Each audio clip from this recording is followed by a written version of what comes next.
And rolling. All right.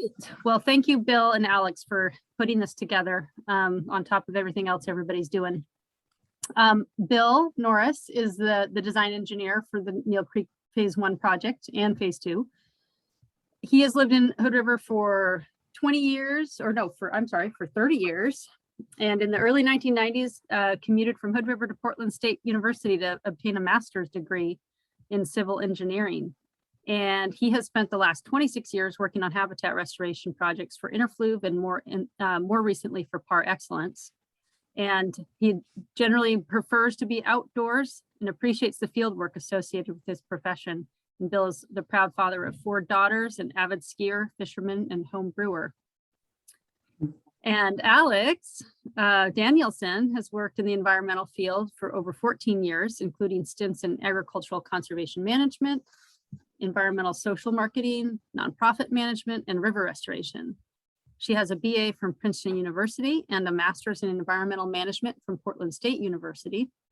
And outside of work, Alex adventures with her husband, 5-year-old, 9-month-old, and dog throughout the Pacific Northwest. And fun fact, Alex and I met in 2007 while through hiking the Pacific Crest Trail. So it's always good to have a hiking buddy around. All right, you guys take it away. Okay, well, thanks, Cindy. And speaking of those children that I adventure with, they have given me my 3rd cold of the season, so excuse the hoarseness, and I'll try not to cough too much. But yeah, so Bill and I are going to kind of bounce back and forth here, be a little conversational. So, feel free to jump in and ask questions as we go, or type them into the chat box, and we'll try to keep an eye on that. But we'll also have time at the end to answer any questions that you might have. But Bill and I spent a lot of time together out on the project site this summer, and it's exciting to be able to talk about it. This is Neal Creek Habitat Restoration. This is Phase 1 that was implemented this past summer between July and August. And need to mention, of course, our project partners, of which there were many in this project. The Watershed Group has handled the project management for this project. But the Confederated Tribes of Warm Springs have provided funding, materials, including cut logs for the project, and also a lot of project support along the way, particularly permitting and beyond.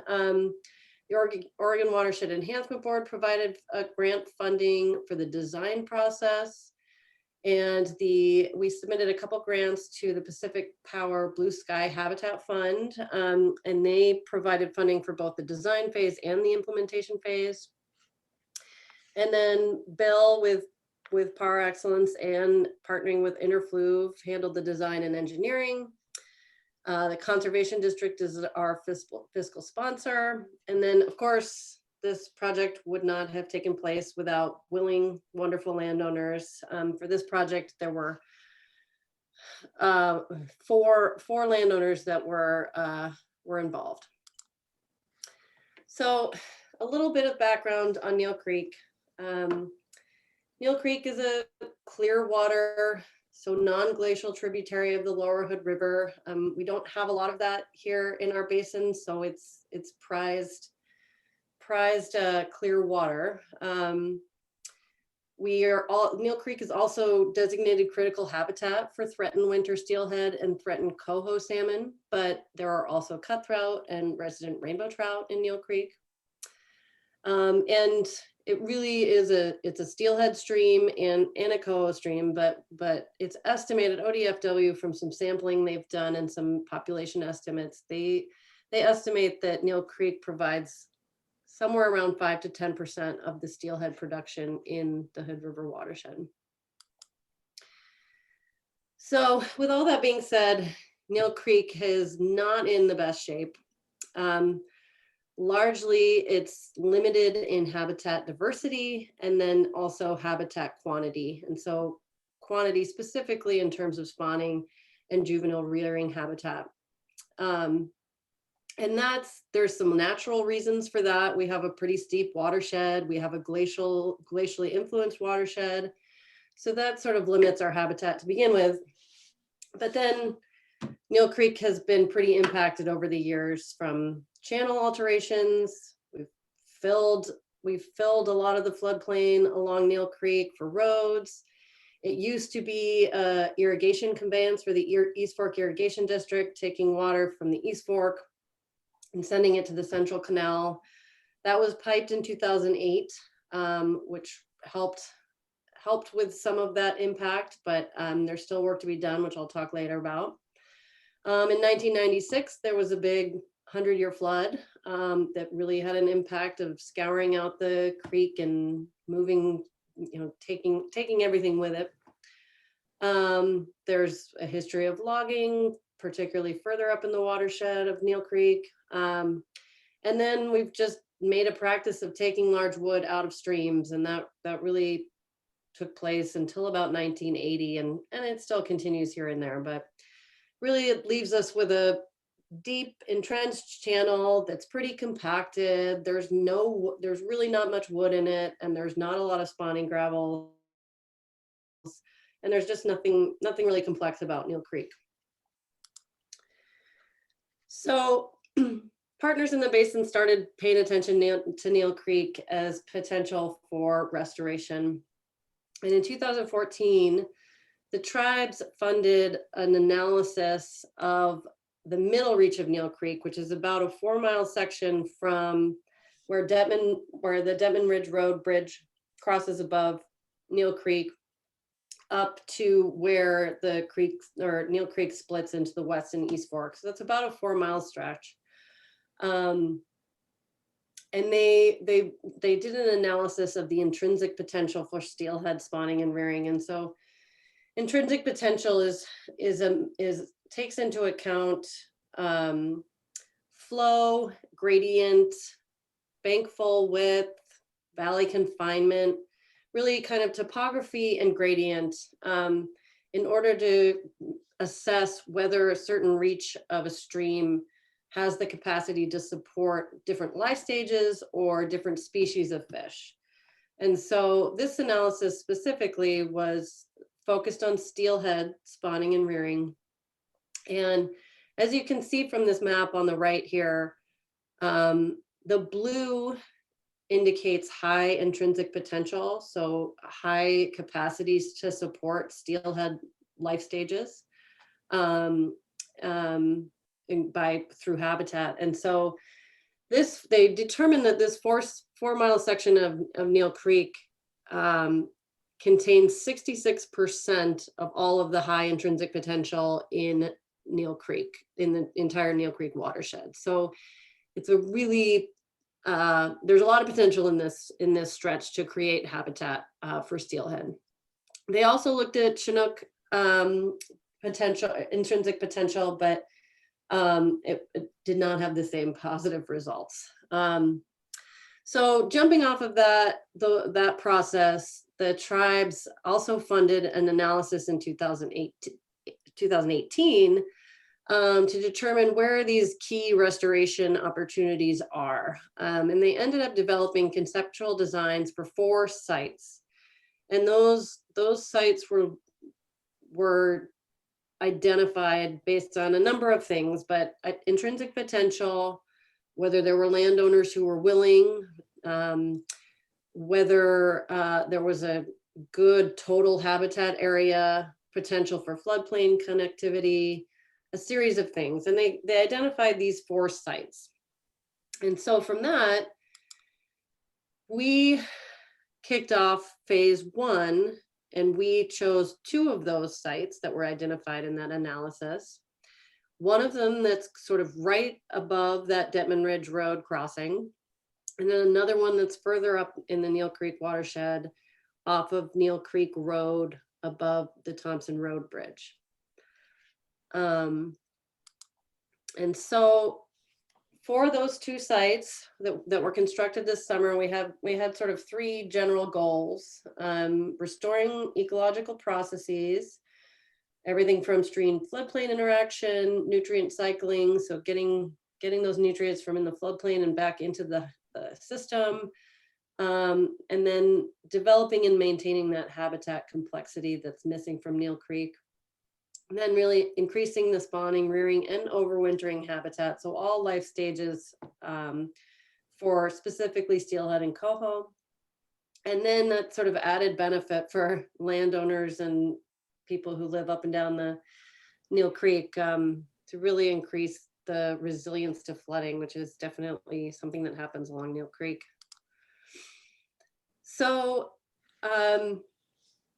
the sort of 10,000-foot view of this first phase was that we restored a half mile or 2 acres of habitat by constructing 6 log jams, creating about 14 new pools, and adding over 100 logs back into Neal Creek. So those are our stats. I'm going to let Bill talk a little bit about the design here, the design process. Okay, thanks, Alex. Yeah, so first thing that we do for field work for the design process is really go out and do a topographic survey. So we're just measuring, basically recording the landscape and taking that information and inputting it into a hydraulic model, which is just a computer model that models the flow of water through that geometry that we create from the survey. And we do some hydrologic modeling, which is basically looking at stream gauges and coming up with recurrence interval flows, which you'd probably recognize as the 5, 10, 50, 100-year flood quantities that we run through the model. And then other field work that we do near the beginning of the project is wetland delineation. Our friends at Interfluve did that. They also helped out with the hydraulic modeling. And so with the wetland delineation, we're trying to minimize impacts to wetlands. The best way to do that is to avoid them. And that's what we did with this project. We just stayed outside of the wetland boundaries. Cultural resource survey is really making sure that we don't disturb any historical or Native American burial sites. That's the purpose of the historical or the cultural resource survey. Landowner communication is really big. All these projects are done on private property, and the landowner has to buy off on all the ideas. We'll talk a little bit about that, but one obvious one is in the foreground of this photograph. The excavator operator found this rock that looked kind of like a seat, so he propped it up on next to the stream to give the landowner a little cheer to look down at the creek. Those are the little things we can do to help the landowners out, because they're providing the sites to really perform this work. And then the real work starts. We go and the analysis, which uses the hydraulic model. One of the things we have to do is we have to show no rise in 100-year flood elevation because it's a FEMA-regulated floodplain. So that's a pretty big filter that our design concepts need to go through. And once it goes through that, we need to talk to the landowners and make sure that our ideas are suitable to them. So those are 2 really big filters that all these concepts need to go through. And it becomes this kind of iterative process where we come up with a few ideas, we try them out, we change things, we try them out again.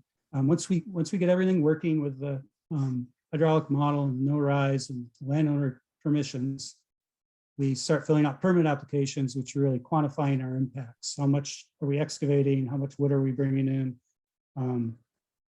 And what areas we're impacting. Next slide, please.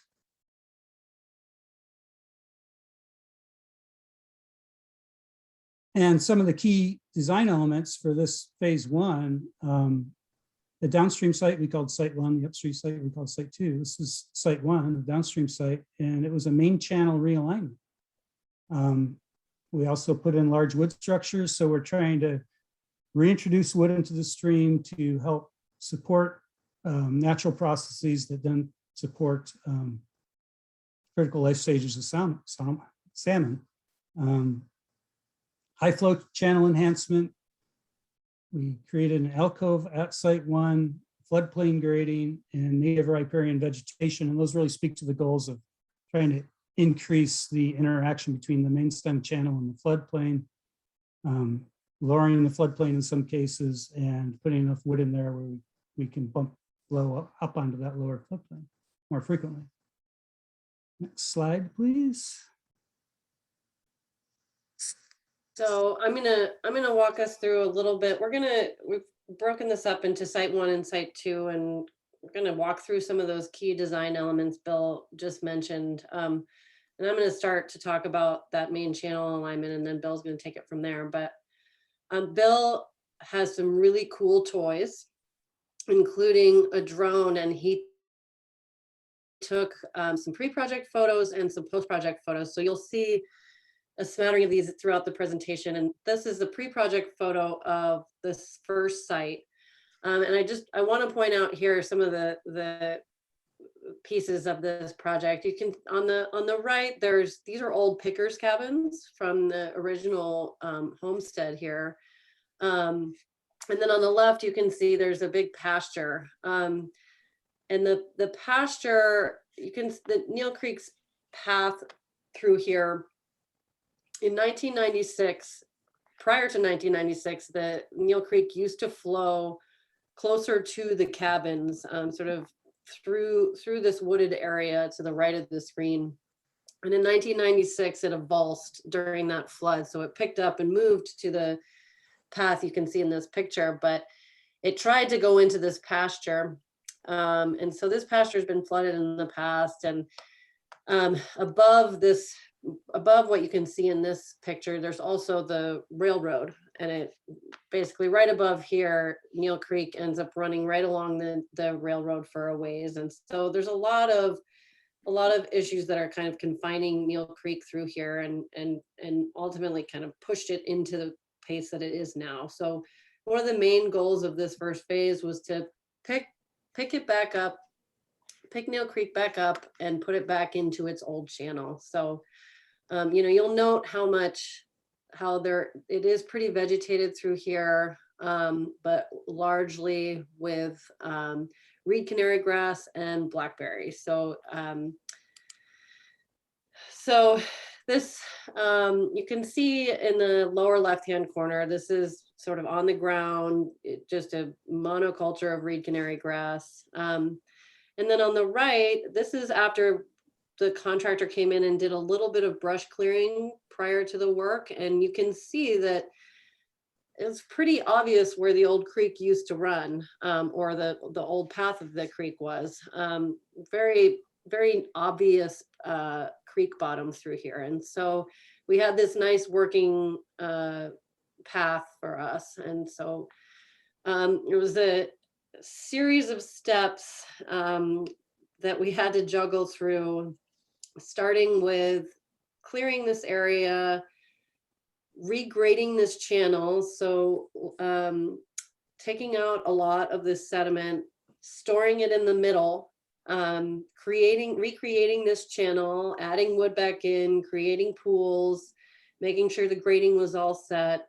And when this channel was set and ready to go, and so this picture here sort of shows that process where bringing in wood, creating little log jams throughout this channel, digging our pools. And it looks messy, but that was sort of the process of having to recreate this channel. Things were sort of right up on this dry land. And then once this channel was ready, we needed to isolate the current channel, salvage the fish from that channel, and then slowly start to add water into this channel. And we had it blocked off at the end of the channel, and we were pumping out the dirty water because we didn't want that to clearly dump right back into Neal Creek. And so we had sort of this juggling match of timing where we had to make sure that this new channel was running clear, and we salvaged the fish out of the current channel before we closed off the current channel and really sent all the water down this new channel. So these pictures show some of those stages. This top left picture is working on finishing up that new channel, but you can see the old channel still running along that riparian line there. And we started to let the lower left, you can see we started to let water in, trying to make sure that it was running clear before we opened it up at the bottom. And we had a lot of water running into it here on the right, as you can see, and it was running clear when we opened it up. And I just wanted to show a few shots from the when we did the stream or the fish salvage from the current channel, and you can see we had a lot of folks come out to help, including Chuck, Brian from the tribes, Patrick from the tribes. We had just, folks from Oregon Department of Fish and Wildlife help out.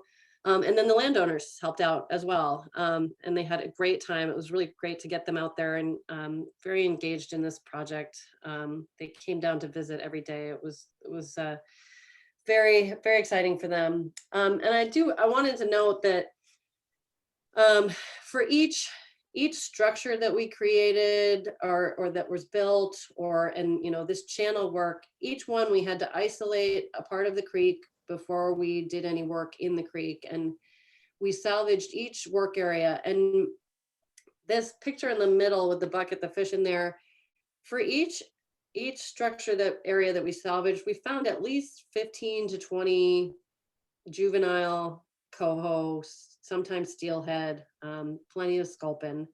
But it was really affirming to me to see all these fish in the creek, to know that they're there and that this work is really benefiting, really creating habitat for these fish. So this is what the alignment looked like when it was done. And you can see it's, right up at the top of the screen on the left picture, that's where it's turned and sent into this old channel. And you can see there's lots of floodplain wood, lots of pieces of wood along the bank. There's pools dug throughout this entire channel. And in this top right at the top there, that's where it enters back in to where the creek used to be. And there's other features in here that we'll point out as we go, but here's another one this is a different vantage point. You'll note that there's this structure at the kind of in the bottom middle of the picture. There are 8 huge root wad logs that are buried into the bank there. This is right where the creek used to run along the riparian line there. But there's this big log jam there that now serves to send water down the old channel, and also serves to make sure that Neal Creek won't avulse again into that path that kind of cuts off all that length. And this is just another vantage point of the project. And you can't really see it, but if you, at the top of the screen, there's a whole other reach of the project that Bill's gonna talk about. Mhm. Yeah, I just want to add that channel alignment that we put the creek back in is about 30% longer. So that's about a 30% reduction in slope, slope is the biggest driver for hydraulics. So we really changed the hydraulics substantially here, which should change the substrate size, make conditions more compatible for fish. And you can see here where the railroad is at the top left there. The creek really turns and runs right along the railroad, and you can imagine how much that confines Neal Creek through this reach. Okay, yeah, there's an alcove down at the downstream end, which is really the downstream end of the channel alignment, the pre-project channel alignment. And the alcove provides an opportunity for fish to get out of that fast-moving water, especially during a flood. And that can help them from getting washed downstream. And so that's pretty critical. I think it's habitat that was here quite a bit in the past, and it's the habitat, the channel's been simplified and it's a missing component at this point. We also put in a lot of wood cover over that alcove, which is the lower photo in the slide. And the upper photo shows that channel connection. It's really looking at the same area. Yeah, that's the before shot. Post project. Okay, next slide. And here's an aerial photo of that alcove.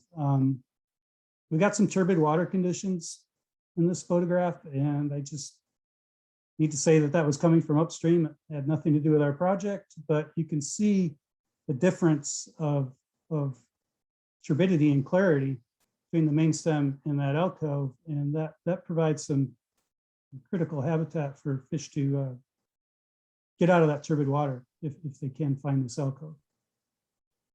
So I think Yeah, that tells 1,000 words. yeah, and this would be a good point to mention on that turbidity. So there is still some spill from East Fork Irrigation District. Because their whole system is not pressurized, there is some overflow when there's too much water in the system that ends up spilling into Neal Creek during irrigation season. And so the otherwise clear water of Neal Creek does get an infusion of East Fork glacially influenced water through parts of the irrigation system. So, you know, the Watershed Group and other partners in the basin are working to help the East Fork Irrigation District pipe a lot of this open canal so that they can in time eliminate spills like this. But we're just setting up the habitat in the meantime. So sorry, Bill. No, it's okay. Jump in when needed. So these next few slides are going to show large wood structures that were part of Site 1. These are just a little bit upstream from the channel realignment. And these large wood structures, most people, I don't know if they appreciate the amount of wood that was in northwest streams before people came in and started pulling wood out. And now our vision of a stream doesn't really include wood, but it's not an accurate vision of what was here historically, and it's not an accurate vision of the conditions that salmon evolved with. So part of this is putting in some of that large wood. And as Alex mentioned earlier, this channel is incised quite a bit. It's incised so much that I don't think it can really cut any more downward vertically. So it has trouble creating pools. There's not that many pools in Neal Creek. So we can come in and dig a pool, but without the wood, that pool is just going to fill in again with sediment next flood. What the wood does is it helps create some local scour and turbulence where sediment that comes into that pool gets kicked out due to the turbulence and local scour. So the wood helps maintain the pool, which supports rearing of salmon and really gives them a chance to be in water that's not moving so fast, gives them depth of which can help with cover and helps them evade predators. Next slide, please. So here you're seeing the messy part of the installation. What we try to do is separate the messy part from the water flowing by, or the active work is on one side of that cofferdam. And in this case, the cofferdam are just these big bulk bags. You can just think of them as giant sandbags. Flow is to the right where you see the undisturbed riparian vegetation, and we've isolated that work area. There's still some water in there, but it's isolated from the active flow. And the lower photo shows them, shows the cofferdam starting to be taken apart and flow being reintroduced back into that work area. The logs, and we'll see later, these are 40-foot long logs, so they're pretty long. Most of it's buried to hold it down during a flood. So we calculate how much soil is sitting on top of that, and to resist buoyancy and also to resist lift, because that log will act kind of like an airplane wing, and the faster the flow, the more the lift. So that's all been calculated to stay stable during, to the 100-year flood. Next slide, please. And we did plug in some cuttings into these too, and they most of them are surviving, which was great. They're vegetative cuttings that are willow and dogwood that are growing around the site. here you can see that log structure. What you can't see very well is there is a pool underneath that. It's about 2 feet deep, and there was no pool in this reach that pre-project. Now there's several, and those pools will be maintained with a local scholar and turbulence from this wood. It also provides great cover habitat for fish and foraging. Oh, wow, just like that, we moved up the site too. So we've moved up the road or up the stream about a mile. Is that right, Alex? It's a little more than a mile. So this is Neal Creek Road on the right here. Yep. And yeah. If you've ever driven up Neal Creek Road, you might have seen a house that's kind of elevated. That's the house in this photo. And the bank flow is coming from the top of the photo to the bottom, and you got a bend in the bank right here. And you'll see the next slide. This is pre-project, of course. Sorry, I should have said that. Next slide.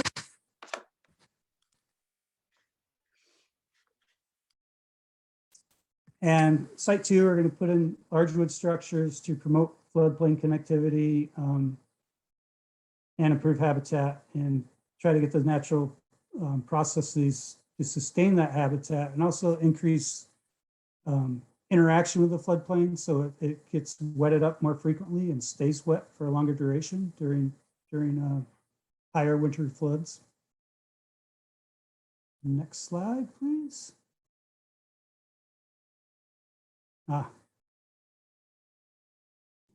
Next video. A little loud, but the point of this is just to show you how long these logs truly are. And this is getting placed in one of the structures at site 2.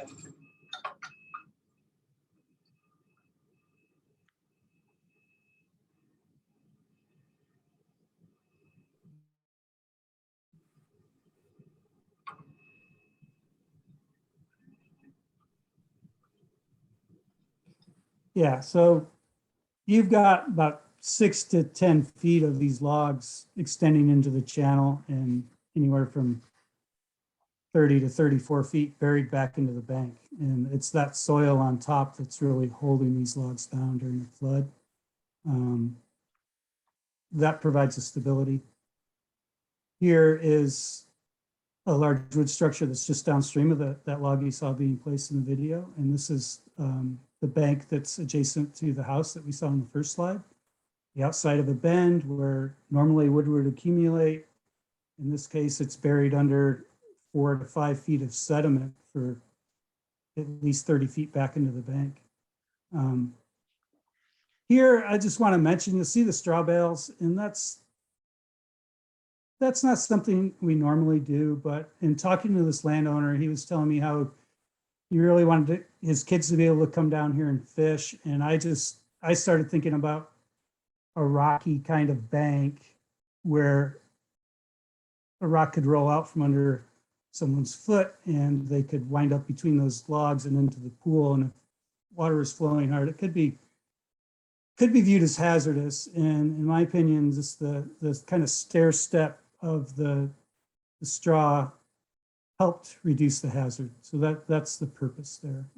Mainly because it's just, you're on rural residential property here, and it's just providing a little more safety for the folks who live next to this log structure. Next slide. And there's that same one we were just looking at. Again, there's the house that's kind of elevated. That's within the 100-year floodplain, but you can build within 100-year floodplain if you lift that bottom floor up, which is exactly what this architect did. And now he's got a riparian, a log structure on his property that should be supporting rearing of native salmonids, which is, I think, a great improvement to the property and to the creek.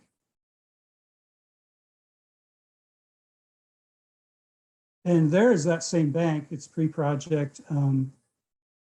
Again, this floodplain grading, which you'll see in the subsequent slides, where there's a high flow channel enhancement and putting in the large wood and roughening the floodplain, because when we come in with an excavator to place this wood, there's impacts to vegetation, and those impacts need to be mitigated, especially when we have subsequent flood flows coming in the following few years when we don't have riparian vegetation coming up. So that's a lot of these logs that you've seen in the floodplain. You're going to see a few more that's providing some roughness to the floodplain immediately after construction. We would prefer to grow roughness, which takes, probably at least 5 years to get established on this floodplain. But if we get a flood within that first 5 years after construction, some major things could happen that are not intended. So you'll see some more floodplain wood placed in the access in the upcoming slides. Yeah, and just while we're at this point, this is just so you have some context. The slides you'll see next, there's a high flow channel that runs through here pre-project. And so we wanted to kind of enhance that, but all the floodplain work happened through here, and there's a new large wood jam in that spot. And what we didn't want to happen is that kind of avulsion event that happened down at Site 1 in 1996, which shortened the channel length. So a lot of these measures that you see here, yes, they're enhancing habitat, but they're also trying to protect against that channel avulsion, which means the channel taking a shortcut through the inside of the bend and making itself shorter. The top left photo, those are the root wads that you saw the excavator place in the video. And it was pretty messy at that time. There's a big hole dug. This is what it looks like after that those logs have been buried and flow is reintroduced. In this case, we really had to tilt the top of those root wads or the buried end down as much as we could. And water's really coming over the top of them. They're fully wetted, a lot of interaction with flow, even at low flow. So that's providing some very good habitat. And again, there's a pool dug underneath those root wads. The lower right photo is looking straight at those root wads and straight at where that hole was dug out that you saw the excavator place the log. And you see big logs with piling holding them down. And those piling are kind of X'd over the log to hold it in place so they don't float up during a flood. Next photo, you're going to see that a little bit closer up. Yeah, so this is the next slide of that access into the floodplain. And you can see that if we did not put this wood here, there would just be a great path for high flow to come up and start chewing a new channel through a shortcut, which would intensify hydraulics over the long haul. So this is floodplain wood. It's not, in some people's opinion, it's not the prettiest thing to put in, but we need that instantaneous roughness for the first few years. And once things grow up here after a couple of years, the visual impact would be reduced substantially. Also, in strategy that I prefer to use is having some redundancy in this floodplain roughness. So, water's going to get above, around, under these roughness elements, and before it builds up too much momentum, it's going to hit another and then another. That's really a measure to provide that instantaneous roughness right after construction for the first few years until we get some more alder growing up in this floodplain and other things that are planted, which Alex will talk about soon. This is just, I took this picture yesterday or the day before. So a couple months after the project was installed, and it has some nice little decorations through here that I appreciated. Someone had added in there, but some nice fall colors. And the last component is revegetating the areas that were impacted. And so these pictures are actually from yesterday. And you can kind of see in this lower bottom picture, we spread a whole bunch of native grass seeds that are sort of species chosen for this riparian habitat through here. And so we first put down a bunch of straw to help minimize erosion after the construction's done. But then we didn't want to lay seed down right in the middle of August, particularly after the summer we had here. So I went back yesterday and reseeded all of the disturbed areas. And then in a couple weeks, we are planting upwards of something like 1,600 native trees and shrubs that we've worked with the landowners to pick species, and we'll work with the landowners on where to place these plants. But that'll happen in a couple weeks, and then over time we'll help with that, making sure that those trees and shrubs get established and these riparian areas get, you know, are repopulated by vegetation.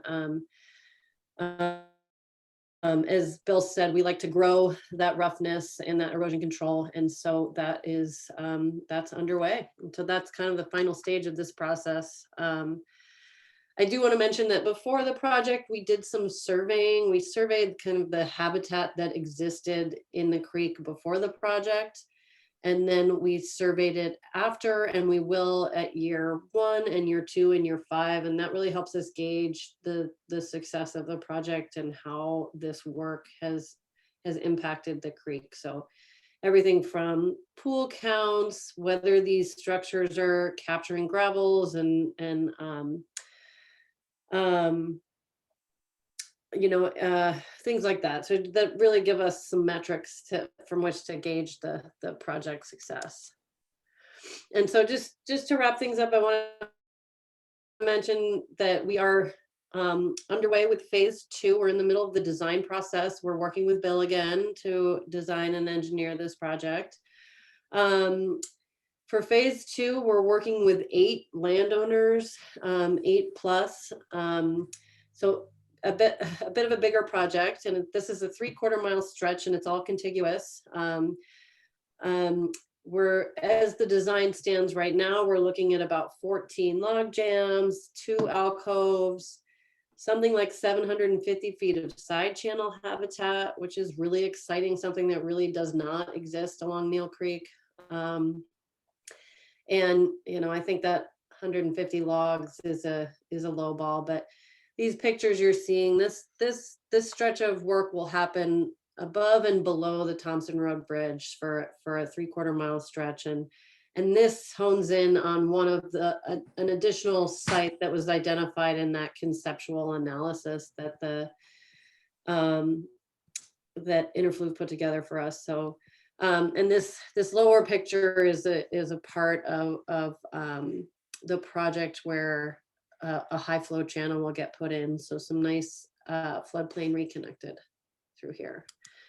So this, before I show you, I think Heidi Hartman's here on this call, but Heidi and I were out at the site 1 last fall. And as we were walking up, I was showing Heidi. Heidi gives us our floodplain permit, or one of our floodplain permits for this type of work. And so Heidi came out to see the site before the work was done. And as we were walking up to this site, we noted, I think Heidi pointed out something that she was hearing, and we just happened to see this coho, adult coho, migrating upstream right through the project site. So thought I'd show it for fun. And so we've followed along with this fish up throughout the whole project reach as it was making its way upstream. And again, exciting to see that there are fish here, and this work will hopefully have an impact for them. Here's some more of the artwork that was right at the entrance to the high flow channel that we enhanced as part of this project. But thank you for listening.